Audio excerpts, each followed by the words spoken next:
Welcome to Somnibus. Close your eyes. History whispers.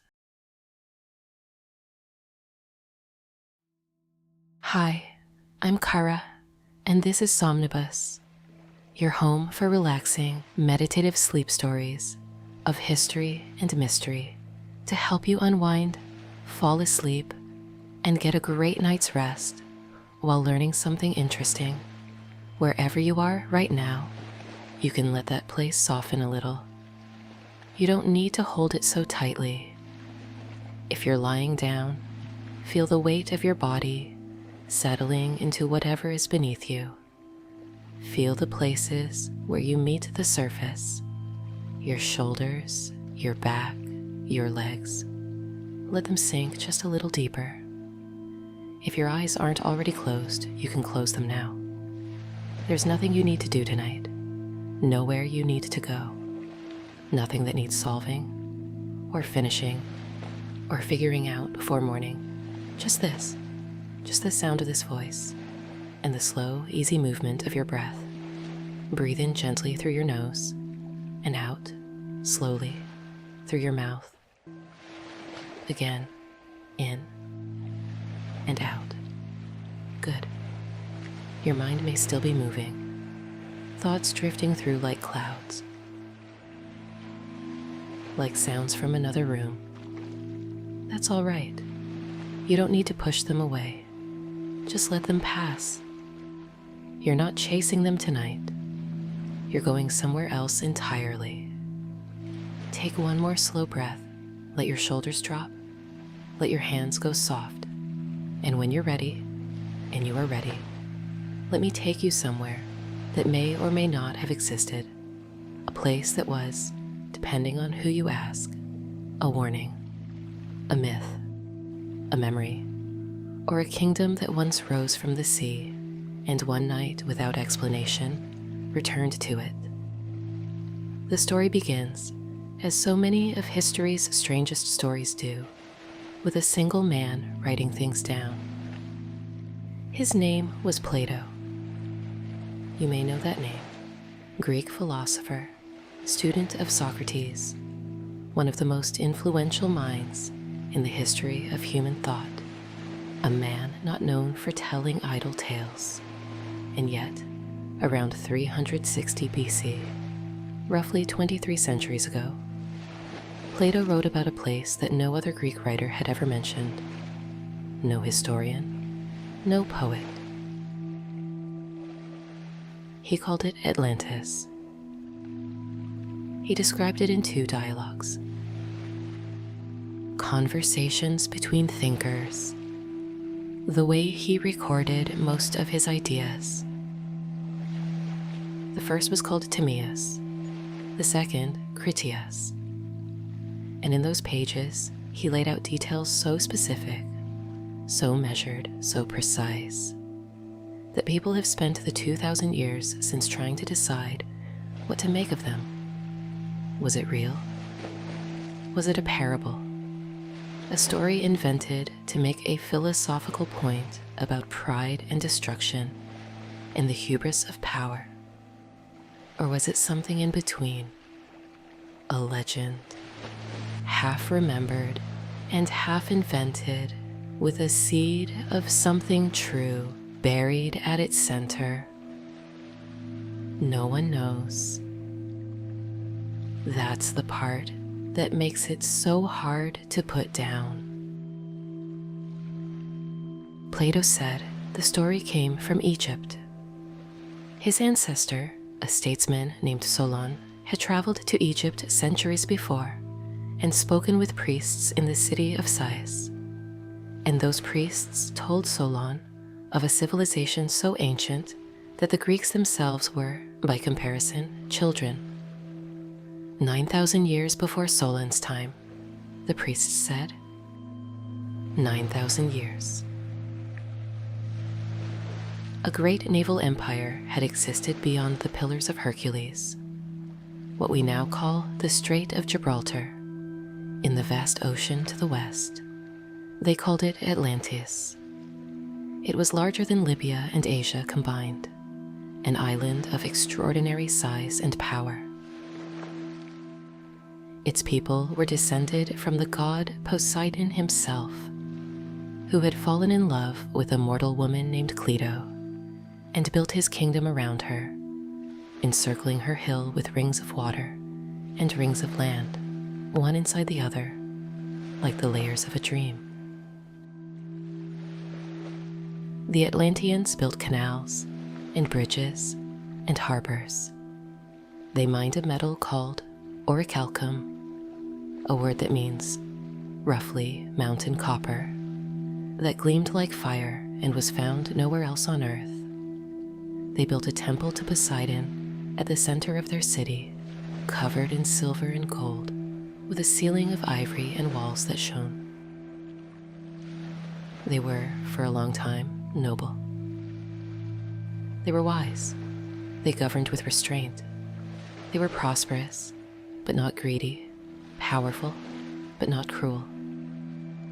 And then, slowly, the way these things always happen, they changed.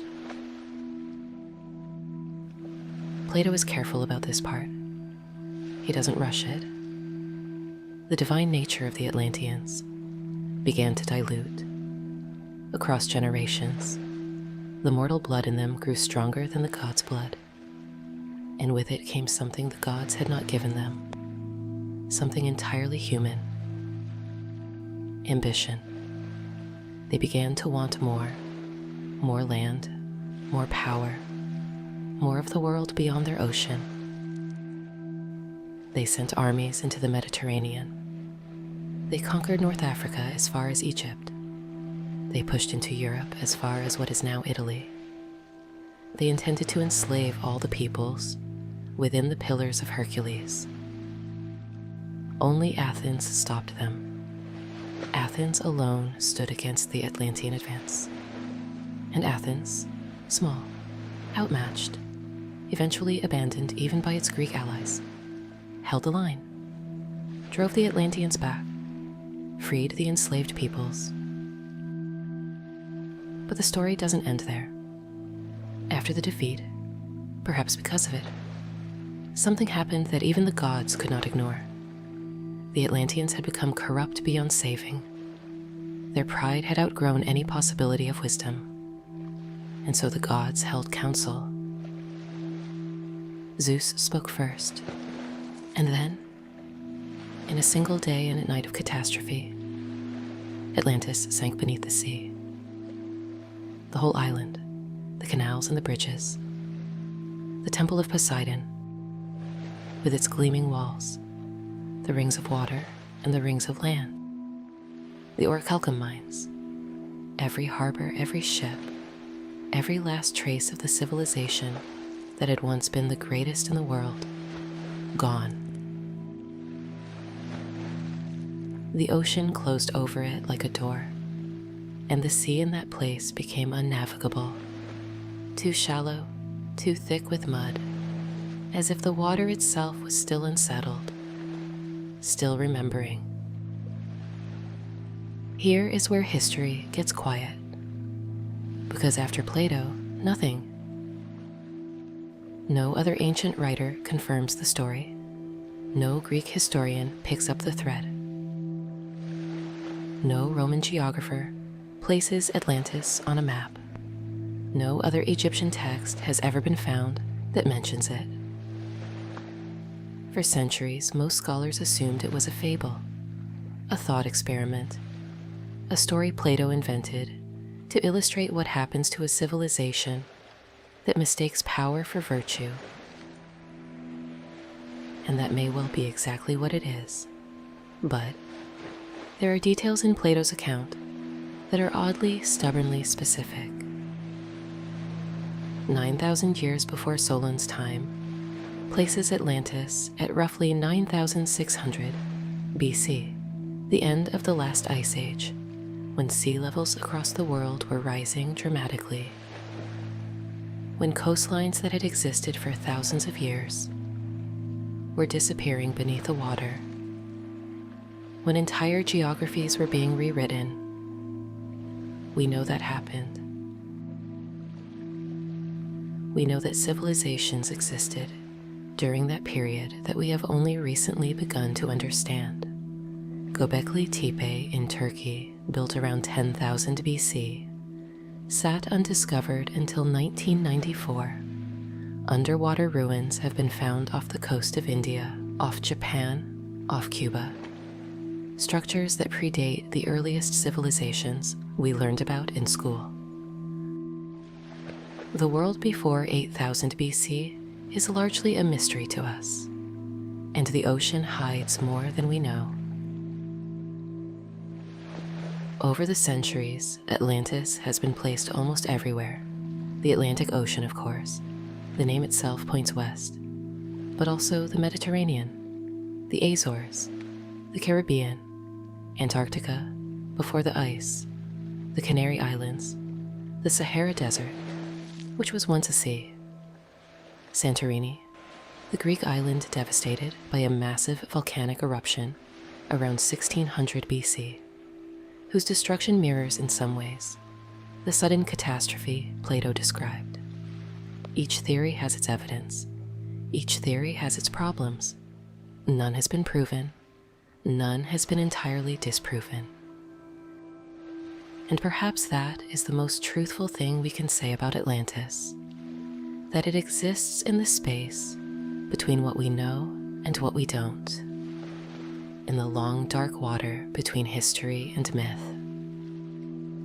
It is possible that Plato invented every detail. It is possible that he was preserving a memory so ancient that even he didn't fully understand it.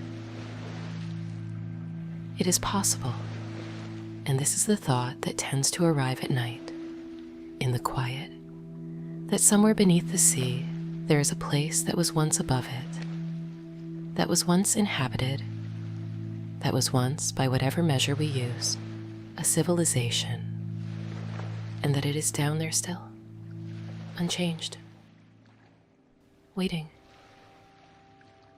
Not for discovery, exactly. Just waiting. The way all lost things wait.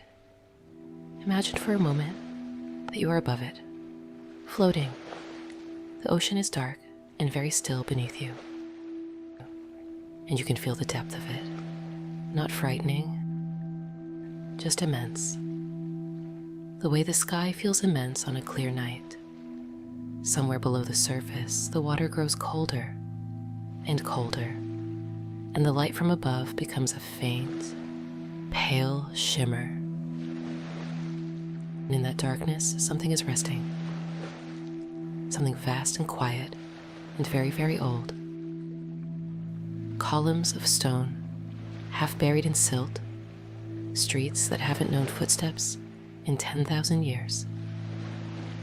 A harbor, still and perfect, where no ship has ever come to port. A temple, intact, where no one has prayed since before memory. You don't need to go down there tonight. You can just know that it's there, that the world is older and stranger and more layered than the part of it we can see. That history has a depth to it, the same way the ocean has a depth, and most of it is dark and cold and silent and almost impossibly beautiful. Let your body grow heavy now.